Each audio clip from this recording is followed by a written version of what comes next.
本期视频不是恰饭啊，给大家玩一玩这一个我高中开始就非常喜欢玩的这个游戏啊。虽然中途退坑了一段时间，退坑了大概有5年左右吧啊，5年之后呢，我又回来了。然后回来之后呢，小氪了一点，把该补的图鉴都给补了啊，把该保的底也给保了。但是今天我就不给大家打生化了啊，因为现在生化里面用上我这个4件套，那僵尸根本摸都摸不到我，那么生化实战没意思。我给大家来一场大灾变的炼狱单通实战啊！视频的开始，例行说一下开场白吧。信2口角就长大。抠脚大法好，角色我们使用这个烧鸡10呐，毕竟我可不想和子大肥硬碰硬，我的朋友。我怎么拿着弟弟仲裁呀？把弟弟仲裁换成无敌的吕布，我的朋友。不过呢，无敌的吕布在大灾变里不是用来跳批的啊，是用来开局刷钱的。插件带的是进攻性拉满的插件，但我根本不需要生存插件，我当年可是灾变大佬呢，是不是啊？那开局的时候，先用无敌的吕布在迪欧斯的蛋上转圈圈，好好的给他的蛋咕噜咕噜一下啊，他被我们咕噜的非常舒服，就会给我们打钱，钱够了之后，我们就买得起特点终结者啊，该破的墙就可以很快的破掉了。我来说一下特点终结者这一把武器，很多小伙伴说，身为一把6000块人民币的武器呢，它的强度不尽人意，但是我持反对意见啊。或许它在生化里的强度不算很高，但是它对于我这样的灾变单通党来说，应该是第一神器。我可以拿它全程从头打到尾都不换枪都没什么问题了啊！不管是拆墙速率，还是清怪速率，还是对 BOSS 的输出，都是 T0级别的。唯一的缺点可能就是太吵了吧啊！搭配先辈杰拉德一起使用，那可真是沼气爆炸。好的，现在左边的蛋和上面的蛋都被我们咕噜掉了。接下来我们飞过这个出怪点，然后就可以在没有小怪影响的情况下，把中间这一排迪欧斯的蛋也给它射爆掉了啊。作为一个退坑已经5年的玩家，重回 CS Online 打了这个最高难度的炼狱的大灾变，我来锐评一下这个炼狱的难度。我个人觉得现在的大灾变炼狱的难度完全比不上当年噩梦9的难度。虽然炼狱的难度 BOSS 的血量上升了非常多啊，然后小怪的伤害也上升了非常多，但是现在你玩大灾变，你全程拿一个可以隐身的这一个滋水枪，一直隐身的走然后僵尸呢根本发现不了你。就算僵尸发现你了，你切出可以吸血的魔法剑，或者可以挡伤害的盾牌大剑，是不是？那僵尸对你也造不成任何伤害再加上我现在拿着这一个特点终结者，可以说是一人成军，那僵尸根本就杀不死我。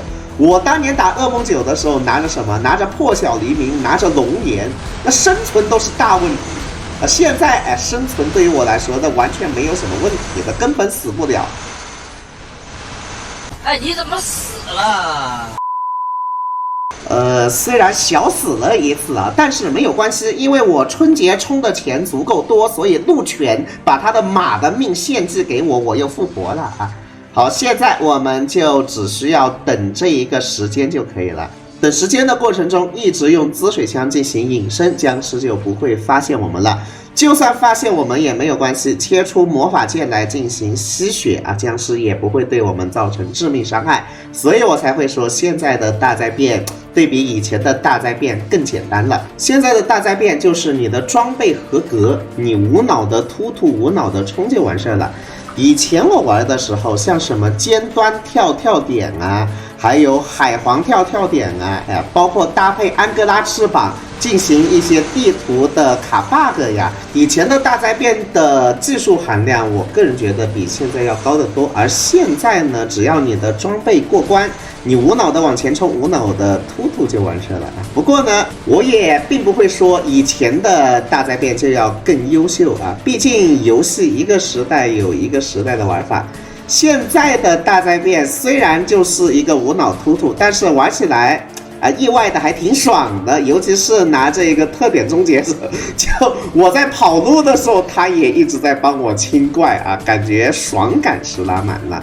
总而言之，每一个时间段有每一个时间段的玩法吧，我也不想去评价哪个时间段的玩法是最优秀的，因为我不仅经历过毁灭和死棋守点的年代，我也经历过3伏2炮卖队友的年代，也经历过破晓黎明反卖队友的年代啊，也经历过斧头 bug 和谐，然后呢拿红狼魂、红盘龙大杀四方的年代，这些年代我都经历过。那现在呢，已经是变成一个仙侠加上科幻风的年代了。但这个年代，其实拿神器杀 bot 也挺爽的。总而言之，可能是我现在心态变佛系了吧。那打到这里了，子大肥都不给我出一个呀！这我选10那有什么意思啊？你不给我出子大肥，好吧？这不给我面子，这哦来了，说来就来，这子大肥的话，安全起见，我还是去出生点打它，更开阔的地方打它，翻车概率要稍微低一点，毕竟我泰坦玩偶都已经用掉了。哎，你怎么死了？好的第一关子大肥都被我秒杀掉了，那就已经没啥好看的了。其实我不应该选10那的，选10那好像不够震撼你的眼球，不够体现我灾变大佬的技术。下一次我录视频单通的话，我选一个羊驼火喵吧。好的，那现在我们直接进行第2关。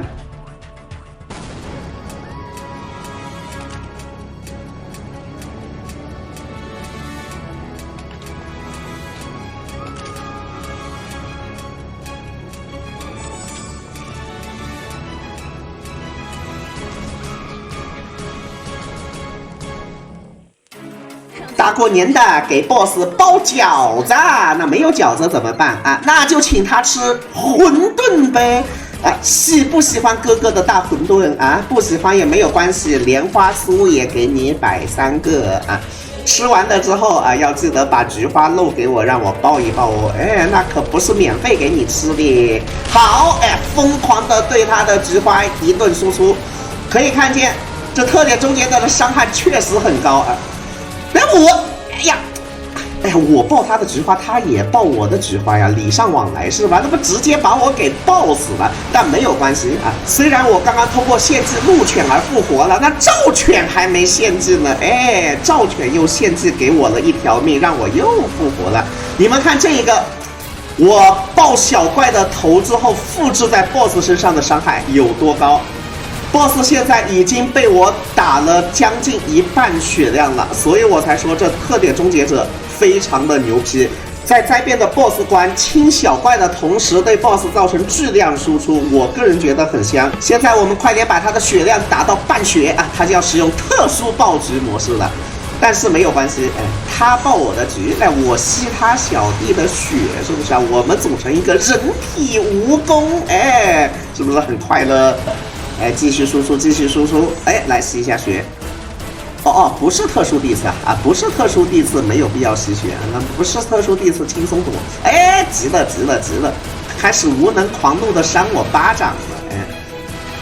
我发现他到现在连一个大招都没有开过，就是那个半场毒的那个大招都没开过。要不要给他开一次，给大家展示一下半场毒在单通的情况下怎么躲？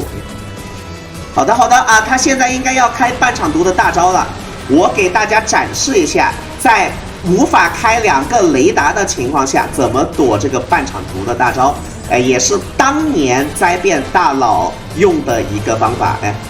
来，我们就站在这一个毒的中间，